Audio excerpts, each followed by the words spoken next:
അയ്യോ മുതലാളി, ഇന്നലെ വരെ മുതലാളിയുടെ മുടി നിറച്ചിട്ടില്ലായിരുന്നല്ലേ? ഇത് ഒറ്റ ദിവസം കൊണ്ട് എങ്ങനെ നിറച്ച്? എടാ രാവിലെ വാക്കിങ് ഇറക്കി പോകണം, വാക്കല്ലാത്തൊരു കാക്ക അങ്ങ് തൂറിയിടാ. സമ്മർ ജീപ്പെടുത്തൊരു ഒറ്റപ്പിടി നോക്കിയപ്പോ കിടില സ്റ്റൈലിൽ ഇരിക്കട്ടെ എന്ന് ഞാനും. അതിനല്ലോടാ ഞാൻ നിന്നെ വിളിച്ചു വരുത്തിയത്. എന്റെ മോള് മല്ലിയായിട്ട് നിനക്കെന്താടാ ബന്ധം? മുതലാളിയുടെ മല്ലിയ മുളകോട്ട് എനിക്കെന്തോന്ന് ബന്ധം? എടാ ദിനേശ ഇഞ്ഞ് വന്നേ, നിന്റെ ചെവി കൂടി ചൂട് പക ഓതി വിടട്ടാ. അതെന്തിനി? എടാ അപ്പുറത്തെങ്കിലും ചെവി തുറന്നിട്ട് ഇതങ്ങ് കേക്കടാ. എന്റെ മോള് മല്ലിയായിട്ട് നിനക്ക് എന്താടാ ബന്ധം? ഓ അങ്ങനെ. മുതലാളിയുടെ മോളായതുകൊണ്ട് പറയല്ല, ഞങ്ങൾ തമ്മിൽ മുടിഞ്ഞ പ്രേമത്തിലാ. ആരൊക്കെ എതിർത്താലും ഞാൻ അവളെ തന്നെ കെട്ടും. നീ ഞൊട്ടും. എടാ ദിനേശ, ഈ കാണുന്ന സ്വത്തിന്റെ ഒക്കെ ഏക അവകാശിയാണ് മോള്. എടാ നിനക്ക് അവളെ കെട്ട എന്ത് യോഗ്യതയാടാ ദിനേശ ഉള്ളത്? ഉണ്ട് മുതലാളി, ഉണ്ട്. എന്ത്? സ്നേഹിക്കുന്ന ഒരു ഹൃദയമുണ്ട് ദിനേശ. ഹൃദയമുണ്ട്. നാളെ ഇട്ടോണ്ട് പോക ഒരു ഷർട്ടുണ്ടോ? നീ മുഴുവൻ കാളയായിട്ട് ഇറങ്ങി നടക്കൂ റൂട്ടിൽ കൂടെ. ഒരെണ്ണം തരുമോ മുതലാളി? നിനക്ക് ഒരെണ്ണം തരണമെന്നും പറഞ്ഞാണ് ഞാൻ വിളിച്ചു വരുത്തിയത്. ഒരു കാര്യം പറയാം, എനിക്ക് ഓർമ്മ വെച്ച നാള് മുതൽ ഇവിടുത്തെ ഉപ്പും ചോറും തിന്നുവാണ് ഞാൻ വളർന്നത്. അതൊന്നും ഞാൻ മറന്നിട്ടില്ല. അത് ശരി, ഉപ്പും ചോറിന്റെ കാര്യം നീ മറന്നിട്ടില്ല. ബാക്കി ചട്ടിയിലിട്ടുന്ന ചമ്മന്തിയുടെയും പൊരിച്ചമീന്റെയും കിഴങ്ങിന്റെ ഒക്കെ നീ അങ്ങ് മറന്ന് അല്ലടാ ദിനേശ. തിന്നാഹാരത്തിന് കണക്ക് പറയല്ലേ മുതലാളി, എനിക്ക് നാണക്കേടാണത്. അയ്യോ, തിന്നാഹാരത്തിന് കണക്ക് പറയല്ലേ, അവന് നാണക്കേടാന്ന്. എടാ ഒരു കലം പഴങ്കഞ്ഞി അടുക്കളപ്പുറത്ത് കൊണ്ടുവയ്ക്കുമ്പോ നീയും നിന്റെ 3 സഹോദരങ്ങളും കൂടി കുളത്തില് കൊച്ചു പിള്ളേര് നിക്കറില്ലാതെ കാലും കീറി ചാടുന്നണക്കാണ് കാലത്തിലെടുത്ത് ചാടുന്നത്. എന്നിട്ട് നരല്ല മോഹൻലാൽ തടി പിടിച്ചോണ്ട് വരുന്ന കണക്ക് മുരിങ്ങക്കോലുമായിട്ട് കാലത്തിന്റെ വക്കി വന്നിട്ട് നീ ഒരു നോട്ടമുണ്ട് ദിനേശ. നിന്നെയൊക്കെ കാരണം 2 പട്ടിയാണ് പട്ടിണി കിടന്ന് ചത്തത്, പാലില്ലാതെ നടന്ന് കേട്ടാ. നീയൊക്കെ ഒരു കിലോ ചോറ് പോലും ബാക്കി വെക്കാതെ പട്ടിണി കിടന്ന ആ 2 പട്ടിയും കൂടി തന്നെത്താനെ വളഞ്ഞ് സ്വന്തം വാല് കടിച്ചിട്ടാണ് അതൊക്കെ ജീവൻ നിർത്തിയത്. അറിയണം നീ അത്. അതൊക്കെ പട്ടിണിയും പരിവട്ടമായിട്ടുള്ള ഒരു പഴയ കാലം.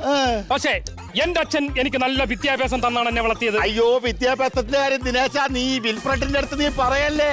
എടാ നീ 10ാം ക്ലാസ് എത്തിയിട്ട് നിന്റെ അച്ഛൻ ചെരുപ്പിടോളെന്ന് ശപഥം ചെയ്തിട്ട് അവൻ ചെരുപ്പില്ലാതെ നടന്ന് തേഞ്ഞ് അവന്റെ കാല് മുട്ടിലെത്തി. എന്നിട്ട് നീ 8ല് പോലും എത്തിയില്ല. ഞാൻ 8ലെത്തിയില്ലെങ്കിൽ എന്താ, എന്റെ നാട്ടിലെ സ്റ്റാറാണ് ഞാൻ. ആദ്യം ഈ സ്റ്റാറിന്റെ ബൾബെടുത്തങ്ങ് അകത്തിട്ട് എന്നിട്ട് സംസാരിക്കും. എന്നെ പരിഹസിക്കരുത്. അയ്യോ, കാര്യവിചാരമുള്ള ഒരു അച്ഛന്റെ മകനാണ് ഞാൻ. നിന്റെ അച്ഛന്റെ കാര്യവിചാരം എന്റെ അടുത്ത് നീ പറയല്ലേ ദിനേശ. എടാ ഞാൻ ഗൾഫിൽ പോയിട്ട് വന്നപ്പം നിന്റെ അച്ഛന് ഞാനൊരു ബെൽബോട്ടം പാന്റ് കൊടുത്ത്. ഒരു കാലിന്റെ അടുത്ത് നിന്റെ അച്ഛൻ 2 കാലും കയറ്റിയിട്ട് എന്റെ ഗേറ്റിന്റെ അടുത്ത് വന്ന് കിടന്ന് പിടയ്ക്കുന്നു. ആൾക്കാരെല്ലാരും ജലകന്യക എന്റെ ഗേറ്റിൽ വന്ന് കിടക്കുന്നെന്ന് പറഞ്ഞു വന്ന് നോക്കിയപ്പോ നിന്റെ അച്ഛൻ ഒരു കാലിൽ നിന്നെ കറക്കിക്കൊണ്ട് എന്റെ അടുത്ത് പറയാ, മുതലാളി ഇത് ഞാൻ എന്റെ അനിയന് കൊടുത്തോട്ടാ. അങ്ങനെയുള്ളവനാണ് നിന്റെ അച്ഛൻ. അതൊക്കെ പണ്ട്. പക്ഷെ ഇപ്പോൾ എന്റെ അച്ഛൻ അപ്ഡേറ്റ് ആണ്. അയ്യോ, നിന്റെ അച്ഛന്റെ അപ്ഡേറ്റിന്റെ കാര്യം നീ എന്റെ അടുത്ത് പറയില്ലേ ദിനേശ. ഞാൻ മെനഞ്ഞാന്ന് നിന്റെ വീട്ടിൽ വന്നപ്പോ എറാത്തിരുന്ന് നിന്റെ അച്ഛൻ ഇങ്ങനെ ഇരിക്കുന്ന ടേബിൾ ഫാൻ നിന്നെ കറങ്ങിക്കൊണ്ടിരുന്നപ്പം അതിനെ നേരെ നിർത്താനുള്ള സ്വിച്ച് അറിഞ്ഞൂടാത്തോണ്ട് കൂടെ നടന്ന് കച്ചത്ത് കാറ്റ് കൊള്ളുന്നു. എടാ ഒരു നാടൻ പാട്ടിന്റെ പാട്ടിട്ട് കൊടുത്തെങ്കിൽ അവന് ഏതെങ്കിലും സമിതിയിൽ പരുന്തായിട്ട് പറന്ന് കളിക്കായിരുന്നു. എന്നാ മുതലാളി ഞെട്ടുന്ന ഒരു കാര്യം ഞാൻ പറയട്ടെ. ധൈര്യമായിട്ട് മോളെ എന്റെ കൂടെ വിടാം.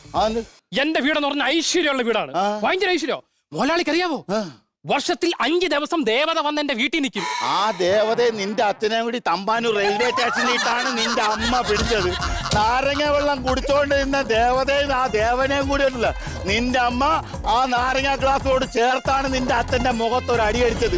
ആ സ്ട്രോ മാത്രം വെളിയിലോട്ട് തള്ളി നിന്ന നിന്റെ അച്ഛൻ നിന്റെ അമ്മയടുത്ത് പറയുക, ക്ഷമിക്കൂ. നിന്റെ അച്ഛന്റെ മോന്ത നീ അന്ന് കണ്ടായിരുന്ന? ഇല്ല. നീ കാണണമായിരുന്നു. എടാ ഹൈവേയുടെ സൈഡിന് 50 രൂപയുടെ കരിക്ക് വെട്ടി സ്ട്രോ ഇട്ട് വെച്ചേക്കുന്ന നടക്കാൻ നിന്റെ അച്ഛന്റെ മുഖം. അറിയാവോ, ആ കുടുംബത്തോട്ടാണ് എന്റെ മോളെ പറഞ്ഞു വിടേണ്ടത്.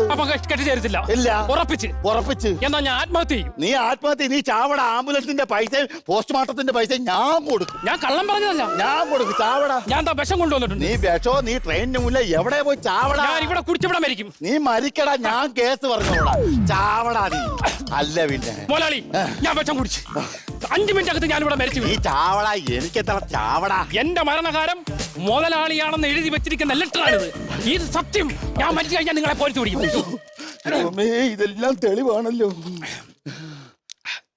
മുതലാളിയുടെ ചാണകമാണ് ഞാൻ ഇത്രയും കാലം മണത്തോണ്ടിരുന്നേന്ന്. എന്റെ ചാണകം മണക്കാൻ പാടാ നമുക്ക് ഏതെങ്കിലും അങ്ങോട്ട് പോന്നെ ആശുപത്രി കൊണ്ടുപോയി രക്ഷപ്പെടുത്താനാണ്. ആശുപത്രി കൊണ്ടുപോയി രക്ഷപ്പെടുത്താനല്ല, പിന്നെ നമുക്ക് നിന്നെ ഞാൻ ഏതെങ്കിലും ഒരു നേഴ്സറി സ്കൂളിൽ പെട്ടെന്ന് കൊണ്ടു ചേർക്കാം. അതെന്തിന്? എടാ ആദ്യം എഴുത്തും വായനം പഠിടാ, പിന്നെ പോയി പ്രേമിക്കടാ.